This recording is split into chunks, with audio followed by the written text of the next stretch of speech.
Ruby. 2 kilometers. Nako. 2 kilometers na lang po. Please, samahan niyo po kami dito sa Bangkong Kahoy kasi it will really be worth it na ma-meet ninyo si Dion kasama namin. Naku, good morning nga po pala. Good morning. Samahan niyo kami. See you later.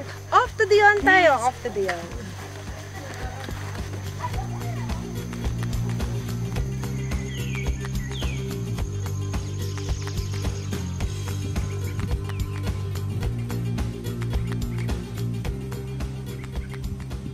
Ang saya natin kasi si Dion mismo ang sumama na nagpakita sa atin all around. So Dion, as an environmentalist and helping the community, ano ang ma-impart natin sa iba? Oh well, kailangan nating maipaalam sa lahat na kailangan nating magtulong-tulong. Hindi po pwedeng isa lang ang gumagalaw. Like yung mga sinasabi natin na itong sektor na ito ay ganito lang ang gawain nila. Hindi po pwedeng ganun. Dapat yung lahat ng sektor ay nagkakasama-sama, kakausap-usap. Napaka-importante na sa pag-uusap-usap ay makabuo kayo ng mas magandang solusyon para dun sa environmental protection.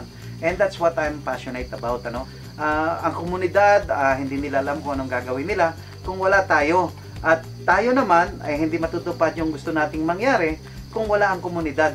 Dapat magkakasama lahat. Ang para sa akin, ang sagot talaga for the protection ay yung tinatawag natin na livelihood programs. Ang Dolores nakahiwalay, para bang nakabulsa siya. Nasa isang nakatagong lugar. Perfect para sa akin ito sa organic agriculture. Can you imagine yung dalawang kailangan ng organic agriculture nasa amin? Unang-una, tubig. Tubig na unadulterated. Ang pangalawa, which is as important, ay yung tinatawag na buffer zone. Ang buffer zone namin, laking bundok po. So, dun sa livelihood programs, nakapaloob doon yung kung ano ang pwede nating gawin dito sa loob nitong area na maliit na katulad nito, ano ang kaya nating ibigay para nang sa ganon ay mapaalis natin sila dun sa protected area at magtrabaho sila dito sa isang lugar na pwede sila talagang kumita. Kaya lang naman nila ginagawa yung pagputol, pagkuha, pagwasak ng kagubatan. Hindi dahil gusto nilang gawin yun. Ang gusto nilang gawin ay pakainin ng pamilya nila. So survival, Parang binibigyan mo sila ng alternatibo. Imbis na diyan kayo, dito na kayo't meron naman. Oo, ganun. Sabi ko, bakit ang taas-taas niyan? Pumupunta pa kayo dyan pa kayo naghahalaman. Ang sagot palagi ay kapit po sa patalim. Kailangan namin. So, tinatanong ko sa kanila, paano kung bigyan ko kayo ng 200 pesos sa trabahong gagawin nyo dito sa lugar ko? Gagawin nyo ba yun? At nakakahiya nga ang sagot dahil kasi ang sagot nila, kayo ba'y nagbibiro? Dahil kasi doon hindi pa sila sigurado, nakikita nga sila. Samantalang dito sa baba, meron ng 200 pesos sila na araw-araw. Actually, yung continuous na 200, 250 sa aking pag-aaral, pwede sila makapagpaaral din ng kanilang mga anak sa kolehiyo. Kasi dito, malaki yung 250, di ba? Oo, totoo yun. So, Dion, for us na mga galing sa syudad, paano mo ma-explain sa katulad namin yung the need or the importance of, taking care of the environment? Ito kasing Mount Banahaw, siya talaga ang source ng tubig ng napakaraming pamayanan, yung mga nakapalibot na katulad ng San Pablo.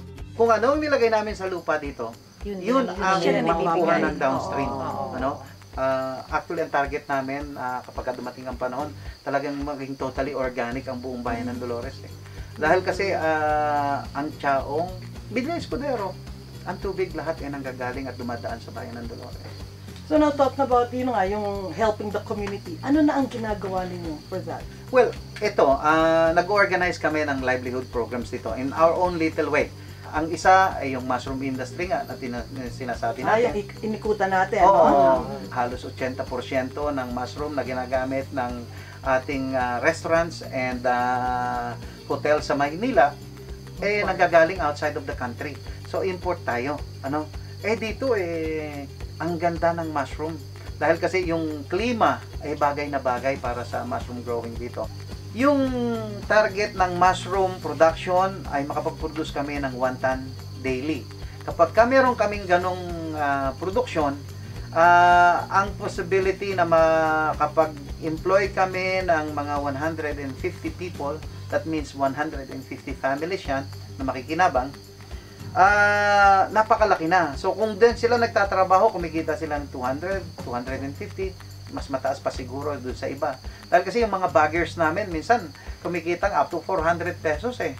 So kapag ka ganun ang nangyayari, ibig sabihin, iiwanan nila yung gubat. Ano? Correct. At Kasi hindi dito nila sila- kikitain yung sa Oo. gubat. Yun ngang paghuli ng ibon na inaakyat pa nila yung mga pugat, ginagawa nila di ba? Pag-akyat ng mga orchids, ganun, ginagawa nila yan. Tapos magkano rin lang naman bibilin sa kanila ng trader, di ba? Oh, babarati Buwis sila doon. buhay. Buwis buhay. Yun ang sinasabi. Yun ang buwis buhay. Yung hindi pa namin na ituturo yung tunay, yung paano mag-harvest ng honey. Kasi talagang buwis buhay. 50, 100 stingers ang tatama sa'yo. Lahat para ma-save mo ang pamilya mo, gagawin mo. At yun ang katulad dito sa farming sa loob ng protected area. Sabi ko nga, ang ganda-ganda ng aming bird industry, yung bird photography at bird watching.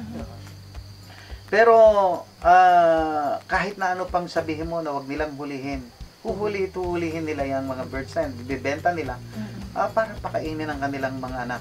Kailangan ma-educate din naman natin yung bumibili kasi nung ibon. Yan, Kasi tama yan. yung farmer, hindi naman niya huhulihin yun, magbubuhos buhay lang. Kung wala kasing demand, walang bumibili. Kapag kami edukasyon na kasi at ginawa pa nila, talagang po pwede mo na silang hulihin, di ba? Pero hangga't wala silang kaalaman sa cycle ng biodiversity, sa ecology, ay hindi pa rin talaga mangyayari. Dito, ang target environmental and ecological balance protection. So the agritourism is just a way of giving them income. That's right, exactly. Agritourism, agri-eco, lahat ng pwedeng pagkakitaan na hindi masasaktan ang environment, talagang kailangan na i-pursue natin. Para maprotektahan natin ang environment, kailangan natin bigyan sila ng livelihood na talagang tuloy-tuloy. Hindi po pwedeng ngayon lang. Kailangan talaga Pangmatagalan. long-term solutions talaga ang kailangan ibigay natin sa kanila. Kayo sis, yung edad ninyo, nakikita nyo ba ang need to take care of the environment? Actually, ngayon po kasi, yung generation po namin ngayon, mas aware na po kami. Kung tutuusin po. Kasi ngayon po, marami na pong environmental groups, mga conservation groups po talaga. Tapos nakatulong din po yung social media. Para po Talagang age nila yung awareness. social media. Awareness. Sa social media, halos lahat, nakikita mo kung anong ginagawa na pwedeng makasama sa environment. Ako po, part po ako ng mountaineering group. Tapos ngayon po kasi talagang, yung pong parang slogan na leave no trace principle, yung leave nothing behind but footprints. Oo.